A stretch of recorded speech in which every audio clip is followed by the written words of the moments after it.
여러분 옆에 있는 분하고 한번 힘차게 인사합시다. 우리 새해가 며칠 지났지만 우리 새해 복 많이 받으세요. 한번 인사하겠습니다. 시작.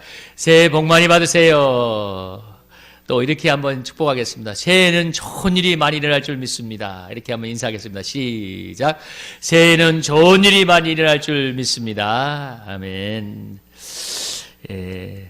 가르치고 전파하고 치유하는 교회. 새해가 출발하면서 아마 각자에게 소망이 있을 것입니다. 그것이 무엇이든 주님 안에서 다 이루어진 하나가 되기를 축복합니다. 오늘 본문은 예수님이 2000년 전에 이 땅에 와서 하셨던 그 사역을 기록하고 있습니다. 예수님이 2000년 전에 이스라엘 땅에 와서 했던 세 가지 사역이 있는데 그것이 천국 복음을 가르치고 또 전파하고 모든 병과 약한 것을 고치시는 것이었습니다. 예수님이 오셨던 2000년 전에 이스라엘 땅의 상황은 참으로 암담했는데요. 로마의 식민 통치 아래서 수많은 사람들이 고통을 했습니다. 당시 기록을 보면 사람들이 얼마나 힘들었냐면, 그러니까 하루에 한 끼 먹는 사람이, 그러니까 하루에 잘 먹는 사람, 하루에 한 끼 먹는 사람이었어요. 그러니까 하루에 삼시세끼가 아니라 하루에 한 끼 먹는 것이 정말 그것이 소원일 만큼 어려웠던 시대인데, 그래서 사람들이 정말 이렇게 가난하고 식민 통치 아래서 고통하면서 오늘 본문에서 나오는 것처럼 정말 각종 질병에 걸려서 고통하는 사람, 귀신 들린 사람, 간질 걸린 사람, 정말 중풍병자, 온갖 지금 병자들이 영육간에 병든 사람들이 질비했는데요. 예수님이 이들에게 천국 복음을 가르치고 또 전파하고 또 그리고 그들에게 그들의 약한 것을 치료함으로써 정말 방황하는 그들에게 소망을 주었습니다. 오늘 이 주님께서 하셨던 이 사역이 오늘도 참 필요한 시대인데요. 오늘 우리가 살아가는 이 시대도 마찬가지 아닙니까? 오늘 이 시대의 사람들은 정말 오랜 경제 불안과 이런 경제적인 불평등 속에서 수많은 서민들이 고통을 당하고 있습니다. 또 가정도 깨어지고 또 각종 이런 향락 문화가 발달하면서 참 수많은 사람들이 영육간에 병이 들고 있는데요. 그 속에서 참 요즘 많이 늘어난 질병이 뭐냐면 우울증이나 조현병과 같이 정신질환이 정말 많이 늘어나고 있어요. 육신의 질병보다.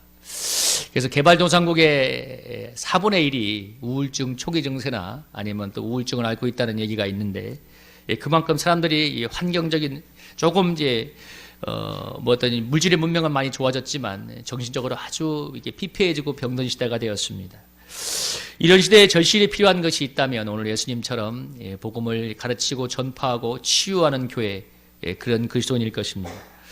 오늘 우리가 내게 임한 그 주님과 동행하면서 주님을 뜨겁게 체험하게 될 때 첫째는 우리도 하나님의 복음을 가르치고 전파하고 치유하는 그런 능력 있는 삶을 살 수가 있습니다.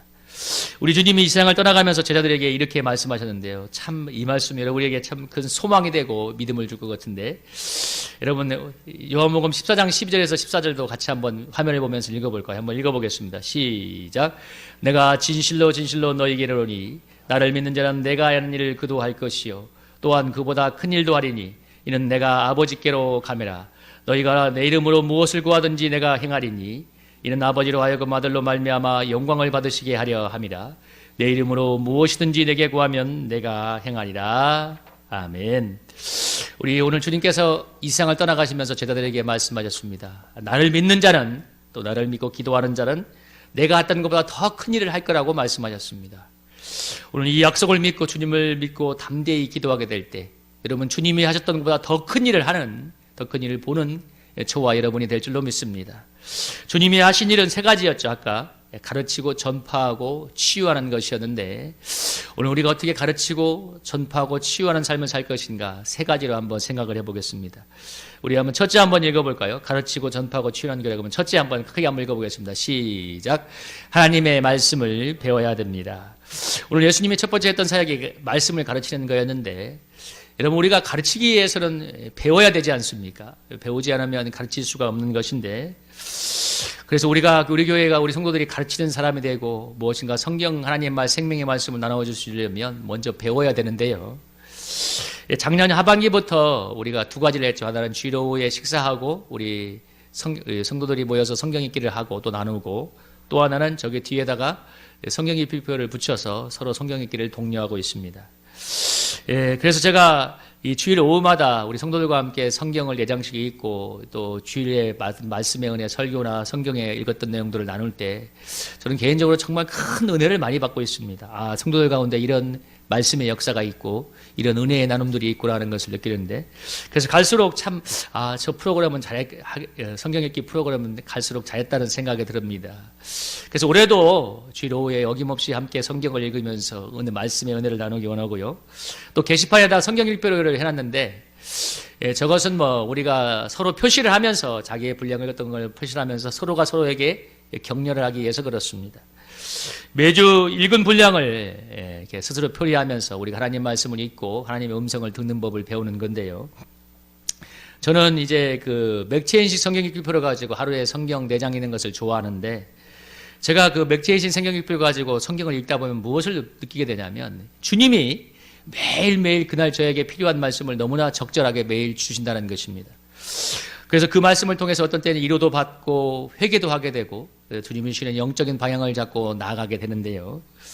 그래서 맥체인식으로 가지고 성경 읽기를 사모하게 되는데, 여러분 그 주보를 보시면 주보에 그 새벽기도 말씀 적어놓은 그 난 안쪽에 보면 그 밑에가 있는 것이 맥체인식 성경 읽기 표입니다.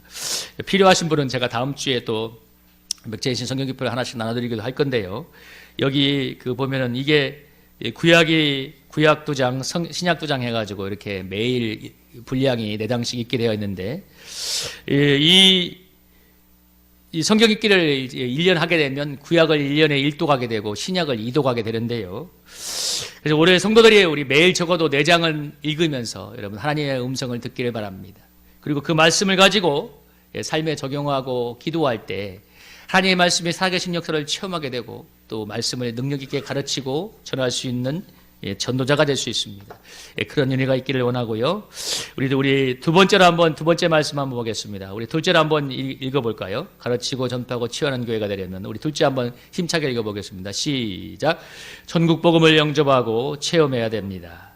오늘 예수님께서 했던 두 번째 사역이 뭐냐면 천국 복음을 전파하는 것이었는데, 우리가 천국 복음을 전파하려면 첫째는 뭐죠? 개인적으로 영접하고 체험을 해봐야 되죠. 여러분 이런 얘기 있잖아요. 그림을 보고 호랑이를 말하는 사람과 호랑이를 실제 본 사람이 설명하는 것은 하늘과 땅 차이라고. 여러분 호랑이를 그림으로 본 사람은 어떻게 호랑이를 설명하나요? 호랑이는 눈이 이렇게 생겼고 너무 무섭고 발톱이 날카로워 하는데, 실제 여러분이 산속에서 호랑이를 만난 사람은 어떻게 얘기할까요? 막 온몸에 전율을 떨면서 얘기하겠죠. 죽을 것 같았어. 여러분 이 차이예요. 우리가 복음을 들은 것과 복음을 체험한 건 하늘과 땅 차이입니다.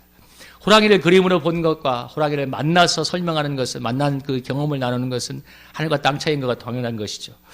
예수님께서 오늘 천국복음, 그래서 우리가 천국복음을 영접하고 체험하는 게 그렇게 중요한데요.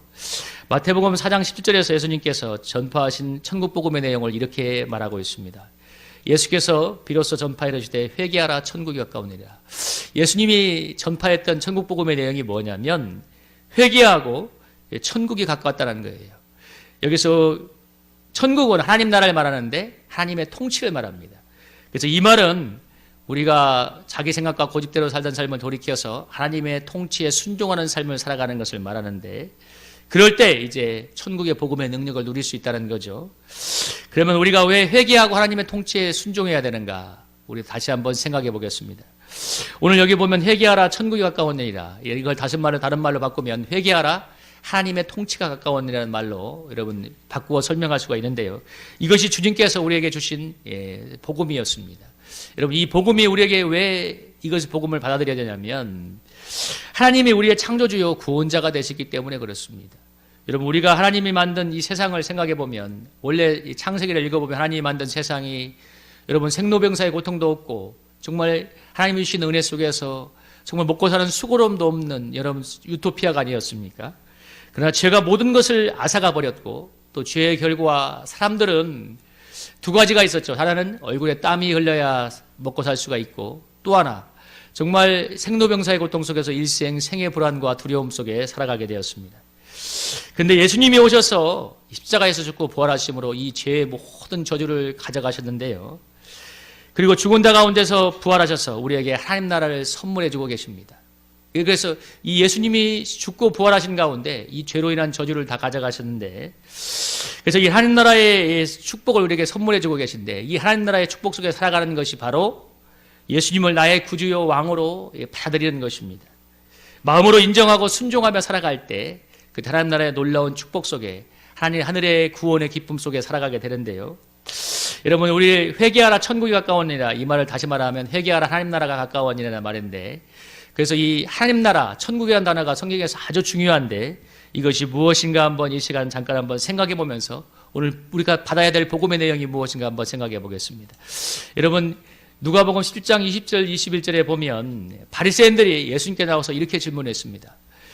예수님, 하나님 나라가 어느 때에 임한입니까? 그러니까 예수님께서 뭐라고 얘기했냐면 하나님 나라는 볼 수 있게 임하는 것이 아니고 하나님 나라는 너희 안에 있다고 했습니다. 하나님 나라가 마음 안에 있다고 했고, 사도 바울이 사도행전 14장 17절, 노마서, 제가 잘 미스프린트해요. 노마서 14장 17절에서 하나님 나라는 먹는 것과 마시는 것이 아니요 성령 안에 있는 의와 평강과 희락이라고 얘기했습니다.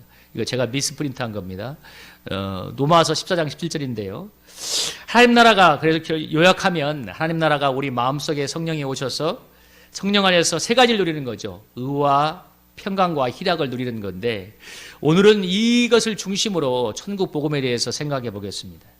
여러분, 여기서 말하는 성령 안에 있는 의라는 것은 하나님과의 바른 관계를 말하는데요.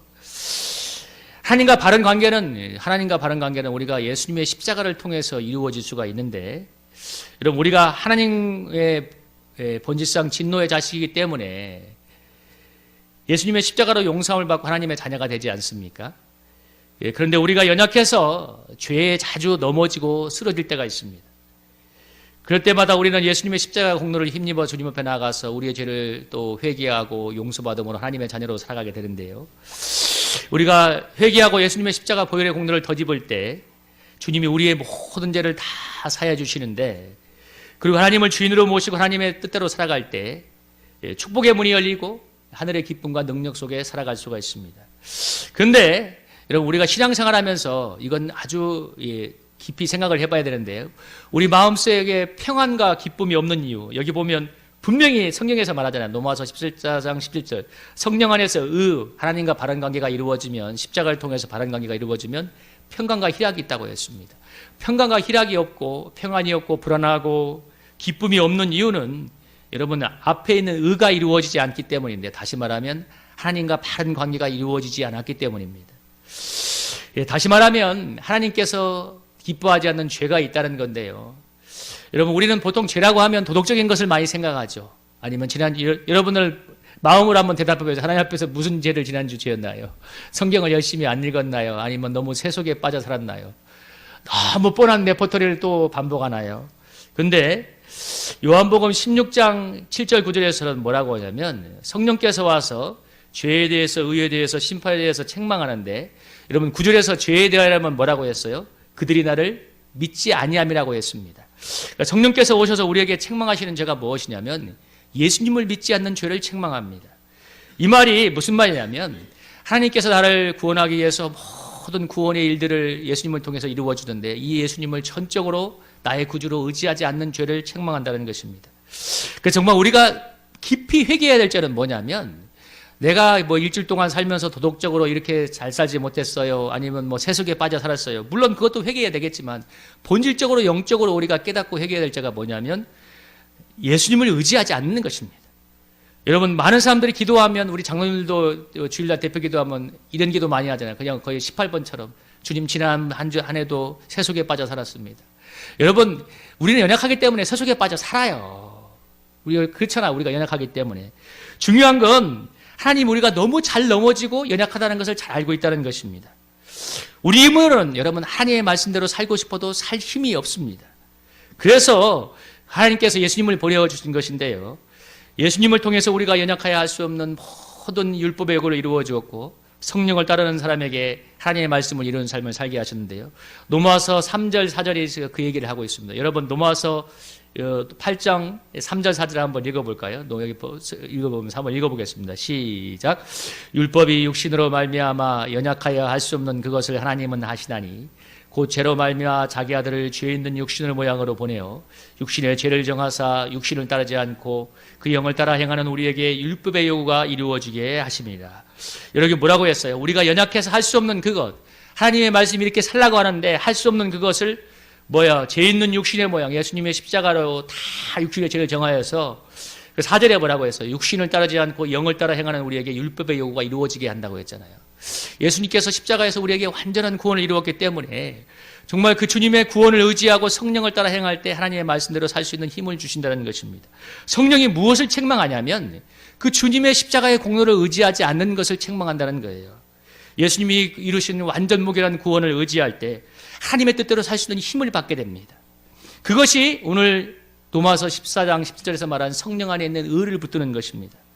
우리가 이렇게 예수님께서 십자가와 부활로 이루신 완전 무결한 구원을 의지할 때 하나님과 바른 관계를 맺게 되고 주님이 기뻐하시는 삶을 살 수가 있습니다. 지난주에 제가 신년을 맞아서 주님과 함께 새로운 한 해를 출발하고 싶어서 3일간 금식 기도를 했는데요. 지난 금요일 저녁에 3일 금식 기도가 끝나는 저녁에 여기 교회에서 기도하는데 주님이 저에게 제 마음속에 정말 강력하게 말씀하시는 게 있었어요. 뭐냐면 너는 자기의를 회개하라는 것이었어요. 여러분 생각해 보세요. 제가 한 해를 출발하면서 주님 앞에서 정말 잘해보려고 금식하며 기도하는데 왜 주님이 저에게 회개하라고 하셨을까요? 너는 분명히 자기의를 회개하라고 했습니다. 하나님 앞에서 정말 잘해보려고 기도한 건데 왜 주님이 저에게 자기의를 회개하라고 할까요? 주님께서 제게 마음에 분명히 깨닫게 했던 한 가지는 네가 금식 기도를 나의 예수님보다 나보다 나의 십자가의 공로보다 더 의지한다는 것이었습니다. 그리고 네가 가지고 행하던 경건을 의지하던 마음을 회개하고 나의 십자가의 공로를 붙들라고 회개하라고 말씀하셨습니다. 그리고 정말 제가 하나님 앞에 마음을 낮추고 회개할 때 하나님의 은혜가 임하게 됐네요. 정말 주님께서 우리에게 원하시는 것은 그 어떤 것보다도 이 주님의 십자가의 공로를 의지하기를 원한다는 것입니다. 하나님께서 정말 원하는 것은 어떤 경건한 행위보다도 우리가 주님께서 해주신 그 놀라운 구원, 예수님의 십자가의 공로를 우리가 의지하길 원하세요. 왜? 그래야만 주님과 바른 관계를 맺을 수가 있기 때문에. 그래서 예수님의 십자가보다도 주님보다 더 앞서는 어떤 것이 있을 때 우리는 하나님과의 관계가 막히게 됩니다. 여러분 신앙생활을 잘하고 열심히 헌신했던 사람들이 왜 무너지는 줄 아세요? 그것이 자기화되고 교만이 되어서 주님의 십자가의 은혜를 막기 때문에 그렇습니다. 그래서 하나님 앞에서는 오직 예수님의 십자가를 통해서만 나아갈 수 있는데 히브리서 4장 14절 16절에서 얘기하지 않습니까? 우리에게 큰 대제사장이 계시니까 이 대제사장 대신 예수님을 힘입어서 때를 따라 돕는 은혜를 얻기 위해서 은혜의 보좌 앞에 나아가라고 하고 있습니다. 우리가 여러분 어떻게 주님과 바른 관계를 맺을 수 있는가? 이 대제사장 대신 예수님의 은혜를 의지할 때만이 바른 관계를 맺을 수가 있습니다.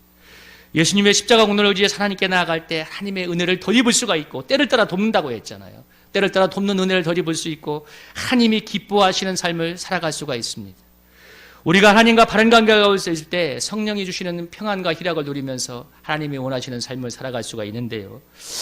여러분 죄를 이길 수가 있고 하나님이 기뻐하시는 그 삶을 살 수 있는 힘을 덧입게 됩니다.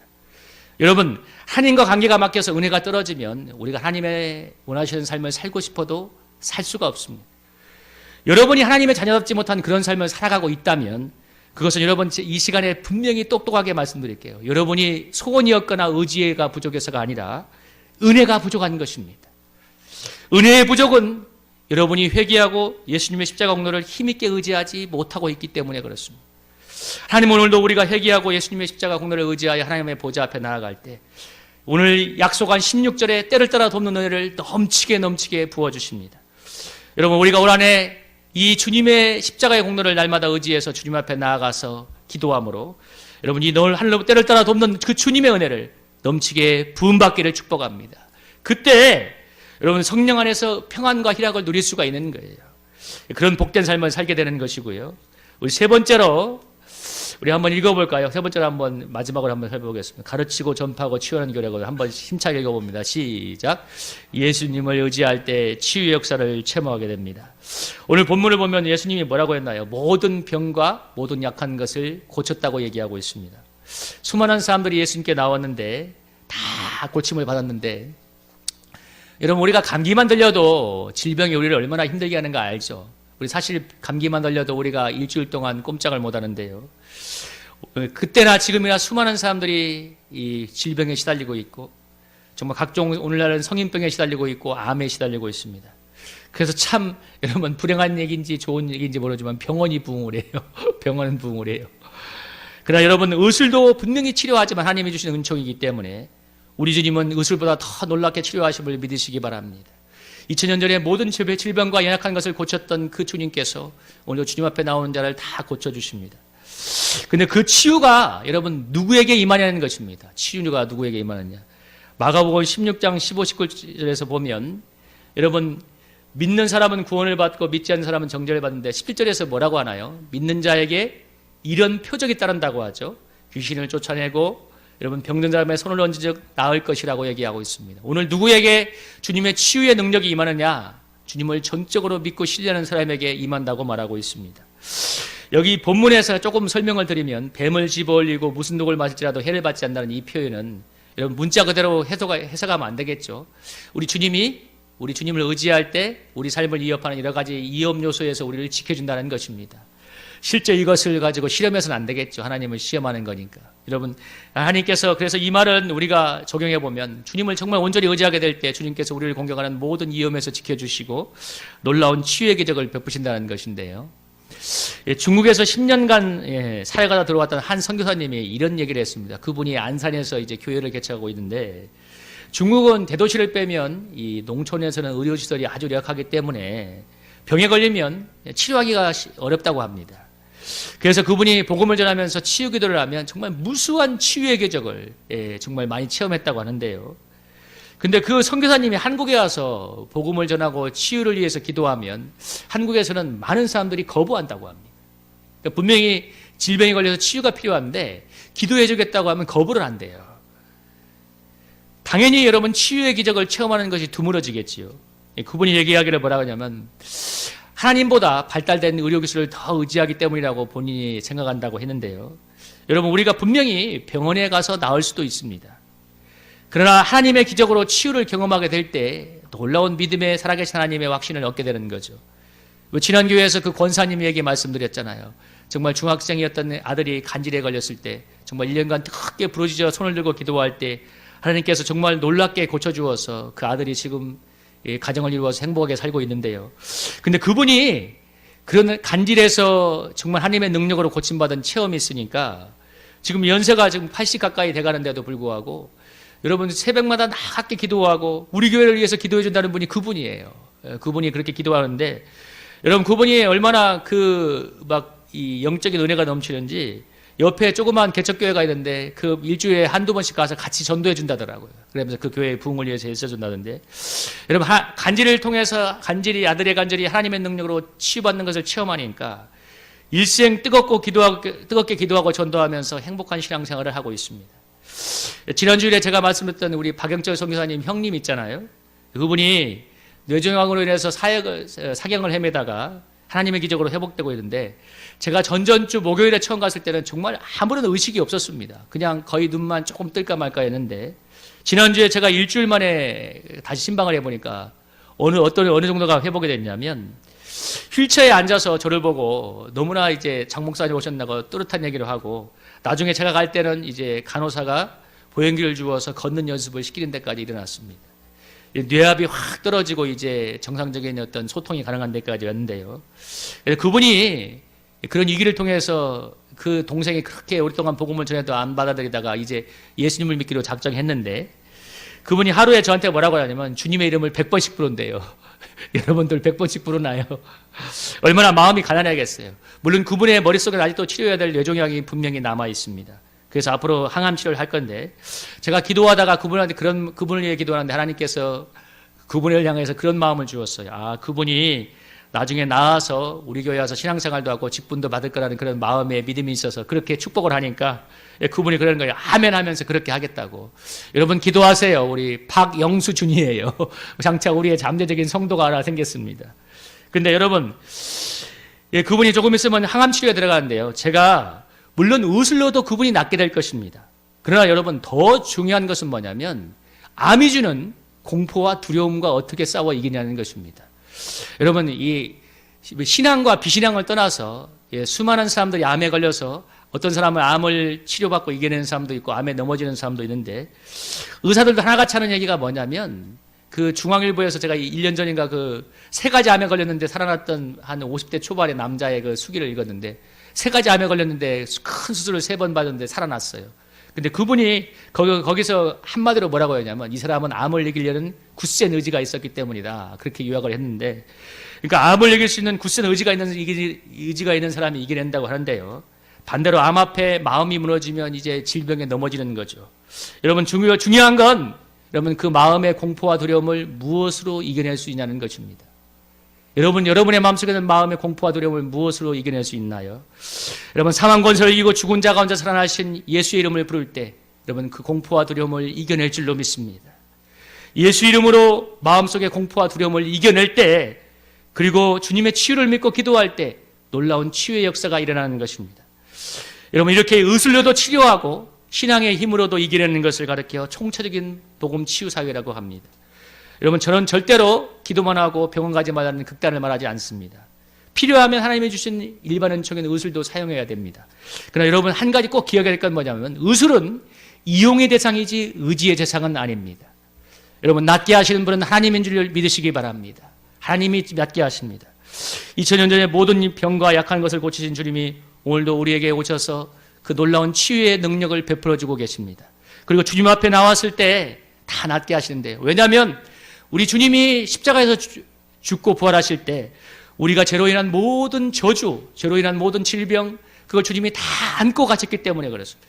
그리고 여러분이 알아시게 될 게 뭐냐면 예수님이 십자가에서 죽고 부활하실 때 죄로 인한 모든 저주, 질병까지도 다 가져가셨어요. 그래서 주님께서 우리가 십자가에서 이미 했던 그 치유를 믿고 기도할 때 놀라운 치유의 능력이 우리에게 전가되는 것입니다. 주님이 이미 우리의 병과 이 저주를 짊어지고 가셨습니다. 그리고 우리에게 새로운 생명을 부어주고 계신데요. 그 주님이 주신 새로운 생명을 힘입어 치유를 선포할 때 놀라운 치유의 역사가 일어나게 되는 것입니다. 여러분 남아공에 임원식 선생님이 작년 12월 초에 와서 간증할 때 그런 간증했죠. 뭐라고 했냐면 본인이 너무 자그마한 일에도 막 엄청나게 화를 내었다고 했잖아요. 그 나중에 하루 종일 축사 사역을 한 다음에 자신이 깨닫던 건 뭐냐, 자기 속에 분노의 영이 들어가서 이렇게 화를 내게 한다는 걸 깨닫고 그걸 내어쫓고 난 다음에 화가 잦아들었다고 하는데, 또 한 번은 큰 교통사고를 당해서 두려움이 마음속에 들어오고 나니까 밤마다 몇 년 동안 두려움에 떨었다고 하잖아요. 근데 또 정말 두려움의 영을 내어쫓고 다니까 사자처럼 담대하게 산다고 했습니다. 여러분 모든 것을 귀신의 역사라고 말하면 안 됩니다. 그러나 우리가 분노하고 화내고 절망하고 우울하게 하는 데는 분명히 이유가 있어요. 왜냐하면 우리가 분노하고 화내고 절망하고 우울하게 하는 데는 그런 환경이나 사건이 분명히 들어 있습니다. 그런 모티브가 되는 사건이 있는데 그것을 타고 사단이 들어와서 분노와 절망과 우울을 심는데요. 그래서 늘 우울하고 절망하고 분노하게 만드는데, 그리고 자살로까지 끌고 갑니다. 요즘 이것을 현대 정신의학에서 많이 치료하려고 애를 쓰는데요. 그것도 필요하고 도움도 받아야 되는데, 그러나 궁극적으로는 여러분 이런 정신적인 문제도 우리를 치료하시는 주님께 들고 나아가야 됩니다. 왜냐하면 우리의 모든 정적인 질병 속에는 여러분 악한 영의 역사가 반드시 따라오기 때문에 그렇습니다. 여러분 사단은 항상 어둡고 거짓말하는 영입니다. 여러분이 깨달아야 될 건 뭐냐면, 여러분 내가 어떤 사건 때문에 내가 잠시는 좌절하고 우울하고 힘들 수가 있지만 그것이 지속되고 있다. 여러분 그것을 여러분 정상적이라고 생각하면 안 돼요. 그건 주님이 주신 영이 아니에요. 사단은 우리에게 거짓된 생각과 믿음을 심어서 넘어지게 하는데요. 그래서 좌절하고 침체하고 무력한 인생을 살게 만드는데, 우리가 이것을 어둠의 역사를 분별하고 예수 이름으로 대적할 때 밝고 건강한 삶을 살아갈 수가 있습니다. 여러분 저번에 말씀드렸지 않습니까? 목회가 힘들어서 너무 절망하던 사모님이 막 자살 충동이 밀려와서 자살하면 안 된다는 걸 알기 때문에 뭐 주위에 있던 지인 목사님들한테 상담을 하니까 어느 목사님이 그렇게 조언했다잖아요. 그런 충동이 올 때 예수님의 이름을 불러보세요. 그래서 그분이 그런 충동이 올 때 정말 막 죽고 싶은 충동이 오고 막 좌절감이 밀려올 때 예수 이름을 부르는데, 예수 이름을 부른 그 순간 어떤 생각이 드냐면, 첫째는 내가 지금 무슨 생각을 하고 있지? 이거 내가 지금 이런 이 충동이 사단이 심는 것이라는 걸 깨달았고, 두 번째 예수 이름으로 그것을 다 물리쳐냈다고 했습니다. 그리고 영적인 침체와 어둠에서 이겨냈다고 하는데요. 여러분 사는 게 얼마나 힘듭니까 사람들에게. 그래서 그것이 누적되면 사람에게 우울과 절망과 이 좌절을 사단이 심는데, 그것을 분별하지 못하면 여러분 계속 그거에 눌려 사는 거예요. 그걸 당연하게 여기고, 그리고 그것을 분별하고 예수 이름으로 물리칠 때 우리를 짓누른 어둠에서 벗어나서 밝고 활기찬 인생을 살아갈 줄로 믿습니다. 여러분 우리 성도님들이 절망과 어둠과 낙심이 왜 안 찾아옵니까? 분명히 찾아옵니다. 근데 중요한 것은 그럴 때마다 이것이 사단이 짓는 어둠 역사는 것을 간파하고 예수 이름으로 대적하는 것입니다. 여러분, 예수 이름으로 대적할 때, 성령의 능력을 힘입어서 물리칠 때, 여러분, 어둠에 물러가고 우리 속에 돋는이와 같은 광명 같은 하나님의 은혜가 임하게 될 줄로 믿습니다.